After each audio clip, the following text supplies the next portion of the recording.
Hello everyone, welcome to PA Commerce classes. How are you all? I hope you all are doing well. आज के video में हम discuss करेंगे business ethics क्या है और एथिक्स की क्या इम्पोर्टेंस है बिज़नेस के लिए, क्या ज़रूरत है बिज़नेस को एथिक्स को फॉलो करने की। सो स्टार्ट करते हैं। What is business, what is ethics. सबसे पहले तो ये पता होना चाहिए एथिक्स क्या होते हैं। Moral codes that govern behaviour of a person और ग्रुप ऑफ पीपल। जो एथिक्स होते हैं वो कुछ मोरल कोड होते हैं, मोरल वैल्यूज़ होती हैं जो ये बताती हैं कि एक पर्सन को कैसे बिहेव करना चाहिए या ग्रुप ऑफ पीपल को कैसे बिहेव करना चाहिए।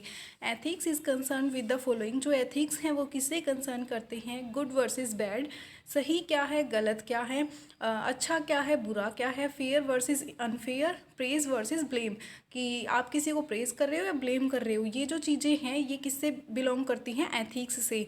अब बिजनेस एथिक्स क्या हैं? Business ethics are moral principles that guide the way a business behaves. जो बिजनेस एथिक्स हैं वो कुछ मोरल प्रिंसिपल्स होते हैं जो बिजनेस को गाइड करते हैं, उन बिजनेस को ये बताते हैं कि बिजनेस को कैसे बिहेव करना चाहिए। These are set of moral standards that are relied upon to reach conclusion and make decisions। सबसे इम्पोर्टेंट बात है कि जो बिजनेस एथिक्स होते हैं वो बिज़नेस को सही डिसीज़न लेने में हेल्प करते हैं। ये मोरल स्टैंडर्ड्स होते हैं, मोरल प्रिंसिपल्स होते हैं जो एक बिज़नेस को कंक्लूजन तक पहुंचने में और डिसीज़न लेने के लिए हेल्प करते हैं। In a business environment ethics are a key factor in decision making. Means decision making में की फैक्टर का काम करते हैं एथिक्स, ताकि बिज़नेस को ये पता चले कि उसके लिए सही क्या है और गलत क्या है, क्या चीज़ बिज़नेस को करनी चाहिए और किस चीज़ को नहीं करना चाहिए। अब एक जैसे छोटा सा एग्जांपल है, इसमें दिखाया गया है कि बिग मैक का एक बर्गर ही है। कमर्शियली वो कैसा दिखाते हैं, इन्होंने बहुत अच्छा दिखाया हुआ है, लेकिन रियलिटी क्या होती है? रियलिटी इतनी अच्छी नहीं होती जितना वो दिखाते हैं। मीन्स जैसे कि एडवर्टीजमेंट भी आती हैं तो उनमें वो कुछ और दिखा रहे होते हैं, लेकिन जो एक्चुअली हमें चीज़ रिसीव होती है, प्रोडक्ट रिसीव होता है, वो उतना अच्छा नहीं होता। तो ये एक तरीके से एथिकल इशू होता है कि बिज़नेस को ऐसा नहीं करना चाहिए। जो कमर्शियल वो दिखाते हैं सेम ऐसा ही रियलिटी में होना चाहिए। अब इम्पोर्टेंस क्या है, नीड क्या है बिजनेस एथिक्स की बिजनेस में? सबसे पहले तो स्टॉप बिजनेस माल प्रैक्टिसेस। मीन्स जो बिजनेस है उसको माल प्रैक्टिसेस नहीं करनी चाहिए, कोई भी गलत तरीके की प्रैक्टिस, कोई भी गलत तरीके का काम बिजनेस में नहीं करना चाहिए। Improve consumer confidence. अब कंज्यूमर के साथ जो है एक तो वेल बिहेव करें, उनको सही प्रोडक्ट दे, कम क्वांटिटी में ना दे, सही प्राइस पर दे, इन सभी चीज़ों का ध्यान रखें। तो इससे क्या होगा? कंज्यूमर का कॉन्फिडेंस और जो ट्रस्ट है वो बिजनेस में बिल्ड होगा। Survival of business. अब अगर बिजनेस एथिक्स को फॉलो कर रहा है तो वो लॉन्ग टाइम तक चलेगा, ज़्यादा टाइम तक सर्वाइव करेगा। नेक्स्ट है प्रोटेक्टिंग कंज्यूमर राइट। अब जो बिजनेस एथिक्स हैं वो कंज्यूमर राइट्स को कैसे प्रोटेक्ट करते हैं? अब कंज्यूमर का राइट होता है कि उसको ट्रू एंड फेयर जो है एडवर्टीजमेंट उसके सामने की जाए, उसको रीज़नेबल प्राइस पर गुड्स दी जाए और कोई भी ऐसे तरीके के दावे ना की जाए प्रोडक्ट को लेकर के जो कि गलत हों। तो ये सब किस में आता है? बिजनेस एथिक्स में आता है कि बिज़नेस को बिल्कुल एक तरीके से सही डिस्क्लोज़र अपने कंज्यूमर्स को या पब्लिक को देना चाहिए। तो इससे कंज्यूमर के राइट भी प्रोटेक्ट होते हैं कि अगर उन्होंने एथिक्स को फॉलो नहीं किया तो वो अनएथिकल इश्यूज़ में आएगा, और जो एथिक्स को फॉलो करेंगे तो ऑटोमेटिकली क्या होगा? कंज्यूमर्स के राइट प्रोटेक्ट होंगे, उनको सही चीज़ मिलेगी, सही डिस्क्रिप्शन दिया जाएगा और रीज़नेबल प्राइस पर दिया जाएगा। अब नेक्स्ट है protecting employees, share holder etcetera. अब ये एम्प्लॉयज़ को कैसे प्रोटेक्ट करता है, शेयर होल्डर को कैसे प्रोटेक्ट करते हैं एथिक्स? अगर कोई बिजनेस अपने एथिक्स को फॉलो करता है, मतलब उसको पता है कि सही क्या है गलत क्या है, अच्छा क्या है बुरा क्या है, तो वो सही डिसीज़न लेगा, एम्प्लॉयज़ को अच्छा एनवायरनमेंट देगा, सही जितना वो काम करते हैं उसके अकॉर्डिंग उनको पेमेंट मिलेगी, एक तरीके से एक्सप्लॉइटेशन नहीं होगा एम्प्लॉयज़ के साथ, और शेयर होल्डर को भी जो है जो शेयर होल्डर डिज़र्व करते हैं उनको उतना ही डिविडेंड और प्रॉफिट में हिस्सेदारी मिलेगी। ये चीज़ प्रोटेक्ट करते हैं एथिक्स बिजनेस में। अब नेक्स्ट क्या है? Develops good relation between business and society. अब बिजनेस एंड सोसाइटी में अच्छा रिलेशन कैसे होगा? अब देखिए, अगर कोई कंपनी या कोई भी ऐसी फैक्ट्री है जो पोल्यूशन ज़्यादा फैलाती है, तो इससे जो है, अगर वो रेजिडेंशियल एरिया में है तो मेनली क्या होता है, पोल्यूशन ज़्यादा फैलता है और वहाँ के लोगों को हार्म पहुँचता है और उनकी लाइफ डेंजर में आती है। तो बिज़नेस एथिक्स क्या कहते हैं कि बिज़नेस को ऐसी एक्टिविटीज़ या तो रेजिडेंशियल एरिया से दूर करनी चाहिए। रेजिडेंशियल एरिया में ऐसी कोई भी प्रोडक्ट नहीं बनना चाहिए जिससे पोल्यूशन ज़्यादा फैलता हो और बीमारियां वहाँ पर ज़्यादा फैले। सोसाइटी के लिए भी उसको एक तरीके से सोच समझ कर चलना चाहिए, क्या सोसाइटी के लिए अच्छा है, क्या बुरा है। अपनी प्रैक्टिसेस को इस तरीके से करना चाहिए कि सोशल वेलफेयर हो सके। सोसाइटी के साथ भी अगर उनका कुछ अच्छा करने के लिए डोनेशन, चैरिटी देनी पड़े तो वो भी बिज़नेस को करनी चाहिए। नेक्स्ट है creates good image of business. अगर कोई बिजनेस एथिक्स को फॉलो करता है तो उसकी एक अच्छी इमेज बनती है। जैसे कि टाटा है तो उनके जो प्रोडक्ट्स हैं उनकी इमेज क्यों अच्छी है, क्योंकि वो एथिक्स को फॉलो करते हैं। तो इससे क्या होता है, बिजनेस की अच्छी इमेज बनती है सोसाइटी के सामने, गवर्नमेंट के नज़रों में, ताकि रिस्ट्रिक्शन भी उन पर कम होती हैं जो बिजनेस एथिक्स को अच्छे से फॉलो करते हैं। अब नेक्स्ट है स्मूथ फंक्शनिंग ऑफ बिजनेस। इससे क्या होता है कि बिजनेस के जितने भी फंक्शंस हैं वो स्मूथ तरीके से हो जाते हैं। Consumer movement, consumer satisfaction, importance of labour, healthy competition. इससे कंज्यूमर को भी सेटिस्फेक्शन मिलता है कि जो बिज़नेस है वो कोई गलत तरीके से जो है एक्टिविटीज़ नहीं कर रहा है, जो भी है वो उनके लिए सही है। इम्पोर्टेंस लेबर के लिए क्या है, अगर कोई बिज़नेस अच्छे से अपने एथिक्स को फॉलो करता है तो वहाँ पर लेबर के साथ भी एक्सप्लॉयटेशन नहीं होगा, उनको फेयर वेजेस मिलेंगी, इसका फ़ायदा लेबर को भी होगा।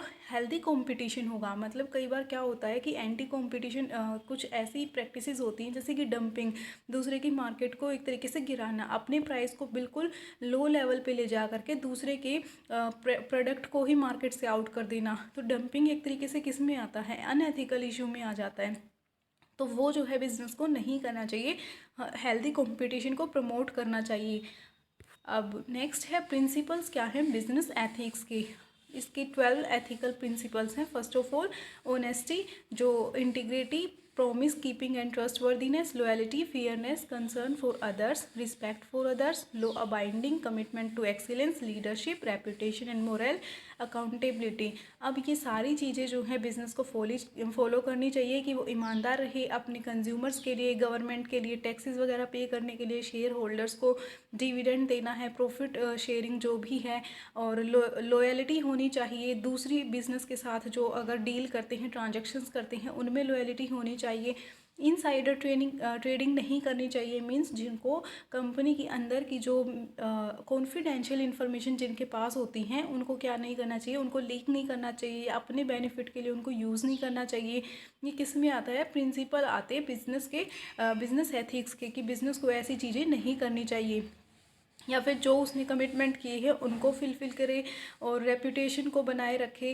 अकाउंटेबिलिटी, अगर उस जो बिज़नेस ने काम किया है उसके लिए अकाउंटेबल रहे, मीन्स जवाबदेही उसकी होनी चाहिए, सर्टेन होनी चाहिए, जिसने जो काम किया है उसके लिए वो अकाउंटेबल हो, और अकाउंटेबिलिटी बिजनेस की बनी रही। ये किस में आता है, बिजनेस एथिक्स में आता है। अब एथिक्स फाइनेंस में कैसे होंगे, the ethical issues in finance that companies and employees are confronted with include in accounting, window dressing, misleading financial analysis. Finance में कैसी होगी कि जो बिज़नेस है उसने क्या किया कि आपकी बैलेंस शीट मैच नहीं कर रही, आपने जो है अपनी कंपनी की इमेज को अच्छा बनाने के लिए विंडो ड्रेसिंग की, एक तो अमाउंट्स को ज़्यादा बढ़ा चढ़ा कर लिख दिया, अपनी एसेट्स को ज़्यादा दिखाया हुआ है आपने, एक पब्लिक के सामने इमेज बनाना चाहते हो कि आपकी कंपनी बहुत अच्छी चल रही है लेकिन एक्चुअल में बहुत लॉसेस में जा रही है, तो वो भी क्या है, गलत है। मिसलीड नहीं करना चाहिए फाइनेंशियल एनालिसिस को, जो ट्रू एंड फेयर एक तरीके से पिक्चर होती है वो सोसाइटी के सामने, गवर्नमेंट के सामने, शेयर होल्डर्स के सामने जो है बिज़नेस की रखनी चाहिए। ये आता है एथिक्स इन फाइनेंस में। नेक्स्ट है related party transactions not at arm's length, insider trading, securities fraud leading to manipulation of the financial market. मतलब कि अगर कोई पार्टी के साथ आप ट्रांजेक्शन कर रहे हो तो उसके लिए आपको एक तरीके से ये नहीं करना चाहिए कि आप ब्राइबर, मतलब जैसे कि रिश्वत वगैरह दे करके कोई ट्रांजैक्शन कर रहे हो, लालच दे रहे हो दूसरी पार्टी को, या फिर अगर आपके पास कोई कॉन्फिडेंशियल इन्फॉर्मेशन है आप उसको लीक कर रहे हो अपने पर्सनल यूज़ के लिए, अपने पर्सनल बेनिफिट के लिए, तो ये भी नहीं होना चाहिए। Executive compensation, bribery, kickbacks, over billing of expenses, facilitation payment, fake reimbursement. Means ना तो रिश्वत वगैरह वाला कोई काम करना चाहिए, ना ही ऐसा दिखाना चाहिए कि आपने ज़्यादा एक्सपेंसेस किए। कई बार क्या होता है कि जो टैक्सेस को बचाने के लिए, टैक्सेस पे ना करना पड़े उसके लिए क्या करते हैं बिजनेस में कि ज़्यादा एक्सपेंसेस दिखा देते हैं अपने, और उसके लिए क्या करते हैं जब बिल बनवाते हैं तो उसको कुछ एक्स्ट्रा मनी दे करके हम ज़्यादा जो है वैल्यू का बिल बनवा लेते हैं। तो वो क्या है, गलत होता है, जो अनएथिकल इशू में आता है। और फेक रियम्बर्समेंट नहीं करनी चाहिए। कई बार क्या होता है कि अगर जैसे कि कोई अनएक्सपेक्टेड लॉस हो जाता है तो उसके लिए हुआ, मान लीजिए वो 5000 का लॉस है, लेकिन उसको बढ़ा चढ़ा कर दिखाया गया है ताकि उससे ज़्यादा मुआवजा लिया जा सके, तो और 50,000 का दिखा करके उसमें 45,000 रुपीज़ जो वो ज़्यादा ले रहे हो। तो इस तरीके की प्रैक्टिसेस भी किस में आती हैं, अनएथिकल हो जाती हैं, बिजनेस के एथिक्स में नहीं आती हैं। अब नेक्स्ट क्या है, एथिक्स इन मार्केटिंग। मार्केटिंग में कैसे एथिक्स को फॉलो किया जाता है। प्राइसिंग में एक तो प्राइस फिक्सिंग नहीं करनी चाहिए, प्राइस डिस्क्रिमिनेशन नहीं करना चाहिए। जैसे प्राइस डिस्क्रिमिनेशन में एक तो आपने ऐसा प्राइस फिक्स कर रखा है कि जो जितना दे दे आप उससे उतना ही चार्ज करो। दूसरा, जो ज़्यादा क्वांटिटी में ख़रीद रहा है आप उसके अकॉर्डिंग प्राइस सेट करो। प्राइस डिस्क्रिमिनेशन भी एक तरीके से गलत ही होता है, क्योंकि प्राइस डिस्क्रिमिनेशन में एरिया वाइज या फिर आपको अलग अलग मार्केट में अलग अलग प्राइस पे उस चीज़ को बेच रहे हो, कहीं उसको ज़्यादा एक्सपेंसिव बेच रहे हो और कहीं उसको नॉर्मल रीजनेबल प्राइस पर बेच रहे हो। प्राइस स्कीमिंग नहीं करनी चाहिए कि आपने क्या किया, अपनी कॉस्ट निकालने के लिए प्रोडक्ट की बहुत ज़्यादा प्राइस चार्ज कर रहे हो अपने कस्टमर्स से। तो ये भी किस में आता है, एथिक्स इन मार्केटिंग में आता है। Anti competitive practices like manipulation of supply, exclusive dealing arrangement, tying arrangement. आपको इस तरीके की कोई भी एक्टिविटी नहीं करनी चाहिए। या तो देखिए जैसे जो एक तरीके से होता है कि हमने मार्केट में सप्लाई को एक तरीके से स्टॉक कर लिया, हम आगे जानबूझकर सप्लाई नहीं कर रहे ताकि जो है जब प्राइस ज़्यादा बढ़ जाए किसी गुड्स प्रोडक्ट के तो तब हम अपने गुड्स को बेचने लगे। तो ये भी किस में आता है, एक तरीके से गलत एक्टिविटी होती है बिजनेस की। या फिर कोई अरेंजमेंट करने के लिए किसी के साथ ऐसी टाइप की कोई अरेंजमेंट नहीं करनी चाहिए कि जिससे आपका सिर्फ म्यूचुअल बेनिफिट हो और बाकी सभी को उससे लॉस होता हो। मिसलीड नहीं, एडवर्टीज़मेंट नहीं करनी चाहिए। एडवर्टीज़मेंट में कभी भी इतना बढ़ा चढ़ाकर दावे नहीं करने चाहिए जिससे मिसलीड होकर के कंज्यूमर आपके प्रोडक्ट को खरीदे और वो उनके लिए बेनिफिशियल ना हो जितना आपने दिखाया है। Content of advertisement, children and marketing, black market, grey market, या फिर ऐसी तरीके से कोई भी एडवर्टीज़मेंट नहीं देनी चाहिए जिसका कंटेंट ही आपने गलत दे रखा हो। और ब्लैक मार्केट और grey market, black market means आपने चोरी की हुई या फिर जो सस्ती वाली चीज़ें हैं वो आप ज़्यादा महंगी बेच रहे हो, या फिर कहीं से आपने गलत तरीके से उन गुड्स को जो है ख़रीदा है और ब्लैक मार्केट में जाकर उसको सस्ती बेचे हो अपने बेनिफिट के लिए। और ग्रे मार्केट भी ऐसी कि आपने जो है दूसरी जगह से उस माल को सस्ते में ख़रीदा, अब ग्रे मार्केट में जा कर के महंगे में बेच रहे हो। इस तरीके की प्रैक्टिसेस नहीं करनी चाहिए, ये एथिक्स इन मार्केटिंग में आता है। अब नेक्स्ट है एथिक्स ऑफ प्रोडक्शन।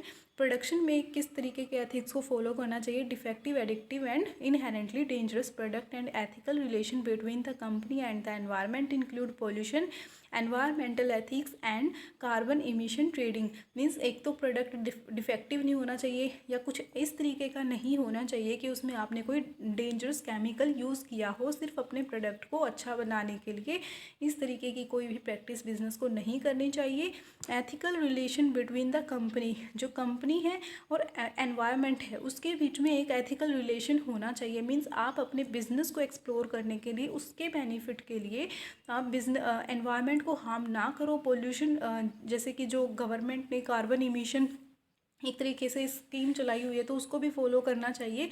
जितना हो सके हमें कार्बन, जो कार्बन डाइऑक्साइड है उसको कम से कम रिलीज़ होने देना चाहिए। तो कार्बन इमिशन ट्रेडिंग है वो उसको प्रमोट करना चाहिए, इमिट करना चाहिए। हमें कार्बन डाइऑक्साइड को कम से कम रिलीज़ करना चाहिए। Ethical problems arising out of new technologies, for example genetically modified food, product testing ethics. एक तो एथिकल प्रॉब्लम ज़्यादा कब अराइज होती है, जब कोई नई टेक्नोलॉजी आती है और प्रोडक्शन में कैसे होती है, जो मॉडिफाइड फूड होते हैं उनमें मेनली जो है ऐसे प्रॉब्लम्स मिलती हैं। प्रोडक्ट टेस्टिंग एथिक्स, अगर आपने प्रोडक्ट की टेस्टिंग की है और वो सही तरीके से अगर वो नहीं बना है तो आपको उसे मार्केट में नहीं लाना चाहिए, बजाय इसके कि आप उसको इम्प्रूव करो अपने प्रोडक्ट को। ये किस में आता है, एथिक्स ऑफ प्रोडक्शन में। अब नेक्स्ट है ethics in IPR knowledge and skills. Ethics जो है इंटेलेक्चुअल प्रॉपर्टी राइट्स में कैसे यूज़ करने चाहिए। आईपीआर क्या है, इंटेलेक्चुअल प्रॉपर्टी राइट्स, जिसमें हमारे क्या आते हैं, पेटेंट, कॉपीराइट, ट्रेडमार्क या फिर बिजनेस सीक्रेट्स, ये सभी आते हैं। पेटेंट इन्फ्रिजमेंट, इन्फ्रिजमेंट क्या होता है, उल्लंघन।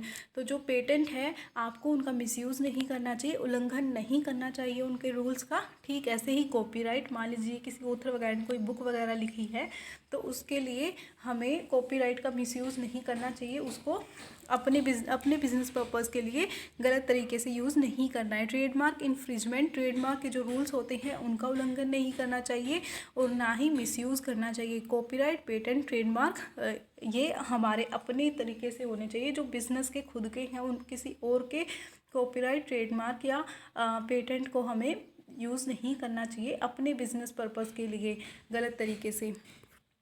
अब नेक्स्ट है what are unethical business practices. Unethical business practices क्या है, जैसे कि एग्ज़ाम में पूछा जाता है कि इनमें से कौन सी ऐसी एक्टिविटीज़ हैं जो बिजनेस एथिक्स में नहीं आती। सो वो क्या हो जाएंगी, अनएथिकल बिजनेस प्रैक्टिसेस। अब एक तो abusive behaviour, accurate but incomplete disclosure, मतलब आपने जो है बिजनेस के बारे में डिस्क्लोजर तो दिया लेकिन वो जो है इनकम्प्लीट है। अब देखिए अगर आप शेयर्स वगैरह इशू कर रहे हो और आपने अपने जो कंपनी की फाइनेंशियल पोजीशन जो है उसका ट्रू एंड फेयर पिक आपने प्रेजेंट नहीं की, तो उससे क्या होगा, जो आपके पर्सपेक्टिव जो शेयर होल्डर होंगे वो आपकी उस इन्फॉर्मेशन को देख करके, मान लीजिए आपके शेयर्स को ख़रीद भी लेते हैं तो लेकिन उनको बाद में पता चलता है कि बिज़नेस तो इस तरीके से लॉसेस में जा रहा था, तो क्या हो जाएगा, आपने एक्यूरेट तो किया लेकिन जो है इनकम्प्लीट डिस्क्लोज़र दिया, सही जो है पिक आपने पब्लिक के सामने नहीं रखी, वो किस में आ जाएगा, अनएथिकल बिजनेस प्रैक्टिसेस में आ जाएगा। Discrimination against protected class, theft और fraud, personal use of company property, termination without fair notice of cause. इस तरीके की कोई भी प्रैक्टिसेस बिजनेस को नहीं करनी चाहिए जो सिर्फ उसके अपने फ़ायदे के लिए हो। सोशल वेलफेयर को देखना चाहिए, गवर्नमेंट के रूल्स को देखना चाहिए, अपने शेयर होल्डर का भी बेनिफिट देखना चाहिए। मीन्स ओवरऑल क्या होता है बिजनेस एथिक्स में, हमें ज़्यादा से ज़्यादा इस चीज़ को देखना चाहिए कि उससे सभी का बेनिफिट हो रहा हो, सिर्फ आपका नहीं। अगर सिर्फ एक अपना बिजनेस पर्पस देख करके कोई बिजनेस डिसीजन लेता है तो वो एक तरीके से अनएथिकल हो जाता है। तो इसके लिए क्या करना चाहिए, जिसमें जिसका ज़्यादा बेनिफिट हो वो वाला डिसीजन लेना चाहिए, वो बिजनेस एथिक्स में आता है। अब नेक्स्ट क्या है, एथिकल क्या है और अनएथिकल क्या है। एथिकल में क्या आएगा, एक तो मोरल वैल्यू जिसकी अच्छी होंगी, फेयर प्राइसेस जो रखेगा, फेयर वेजेस दे रहे हैं अगर लेबर को, तो ये किस में आता है, एथिकल में आता है। अगर कोई बिज़नेस सारी एक्टिविटीज़ सही तरीके से कर रहा है, अपने शेयर होल्डर्स को बिल्कुल सही डिविडेंड दे रहा है, या फिर सही जो है एक तरीके से कंपनी का ट्रू एंड फेयर पिक दिखा रहा है, और कस्टमर्स से रीज़नेबल प्राइस पर गुड्स दे रहा है, और लेबर को जो है फेयर वेजेस दे रहा है, तो ये गवर्नमेंट को सही टाइम पर टैक्स वगैरह पे कर रहे हैं, छुपा नहीं रहे हैं कुछ भी, तो किस में आता है, सारी एथिकल प्रैक्टिसेस होती हैं कि बिज़नेस को जो करना चाहिए वो वही कर रहा है। लेकिन अनएथिकल में क्या आता है, नो वैल्यूज़ नो एथिक्स, कि आप कोई वैल्यू फॉलो नहीं कर रहे हो, कोई एथिक फॉलो नहीं कर रहे हो। शॉर्ट वेट्स एंड मेजर्स, कि आप अगर गुड्स या प्रोडक्ट अगर दे रहे हो तो उसमें क्या कर रहे हो, उसकी क्वांटिटी कम करके दे रहे हो, तो ये भी इसमें आता है, अनएथिकल में आता है। सप्लाई इन्फीरियर क्वालिटी, आप गलत क्वालिटी की चीज़ें दे रहे हो, जैसे कि कई बार क्या होता है कि जैसे ऑरेंज या एप्पल वगैरह कुछ भी ऐसे वो गुड्स होती हैं, फ्रूट्स होते हैं, तो उनमें एक डुप्लीकेट या फिर कुछ इस तरीके की मेडिसिन उनमें मिक्स की जाती है, केमिकल मिक्स किया जाता है, इंजेक्शन डाल दिया जाता है कभी कभी, ताकि जो है वो बिल्कुल एक तरीके से ज़्यादा फ्रेश दिखे वो फ्रूट, या फिर ज़्यादा हेल्दी दिखे, लेकिन एक्चुअल में ऐसा होता नहीं है। और ऐसा ये जो प्रैक्टिसेस होती हैं इस तरीके की, वो किस में आती है, अनएथिकल में आती हैं। अब जैसे क्वेश्चन है ethical code is, ethical code क्या है इनमें से? We push the customer from the shop, कि हम जानबूझकर पुश करें कस्टमर को कि वो हमारी शॉप पर जाए, परचेज करे हमारे गुड्स को। डू एंड डाई की सिचुएशन रखे, करो या मरो वाली सिचुएशन रखे, बस कंपटीशन में थ्रोट कट रखे, इस तरीके वाली। या फिर our first responsibility is to our customer, या हमारी फर्स्ट रिस्पॉन्सिबिलिटी जो है हमारे कस्टमर्स के लिए है, या सिर्फ मनी के पीछे भागे। तो एथिकल कोड क्या होगा कि our first responsibility is to our customer, जो एक बिजनेस है उसकी पहली रिस्पॉन्सिबिलिटी उसके कस्टमर होते हैं, ना कि सिर्फ मनी के पीछे भागना, ना कि कस्टमर्स को पुश करना कि वो उनके प्रोडक्टों को खरीदे। इस तरीके की जो एक्टिविटीज़ हैं वो अनएथिकल में आती हैं। एथिकल क्या है कि बिज़नेस को बिल्कुल सही डिसीजन लेने चाहिए जो ज़्यादा से ज़्यादा लोगों के वेलफेयर के लिए हो। अब नेक्स्ट है which is the techniques to improve ethical conduct of business, इनमें से कौन सी टेक्निक है जो इम्प्रूव करती हैं एथिकल कंडक्ट ऑफ बिजनेस को? Transparency in working, ethics committee, ethical code of conduct. तो ये जो है सारी ही चीज़ें जो हैं आपकी किस में आ जाती हैं, इम्प्रूव करती हैं एथिकल कंडक्ट ऑफ बिजनेस को। ट्रांसपेरेंसी होनी चाहिए आपके काम में, यस बिल्कुल होनी चाहिए। एथिक्स कमेटी होनी चाहिए, एथिकल कोड ऑफ कंडक्ट आपको यूज़ करना चाहिए। तो इसमें डी क्या है आंसर सही है। Thanks for watching, have a bright future, thank you so much. अब इससे नेक्स्ट एक टॉपिक बचता है CSR, जो इम्पोर्टेंट है और साथ में इन दोनों में मिक्स करके क्वेश्चन पूछे जाते हैं, वो नेक्स्ट वीडियो में करेंगे।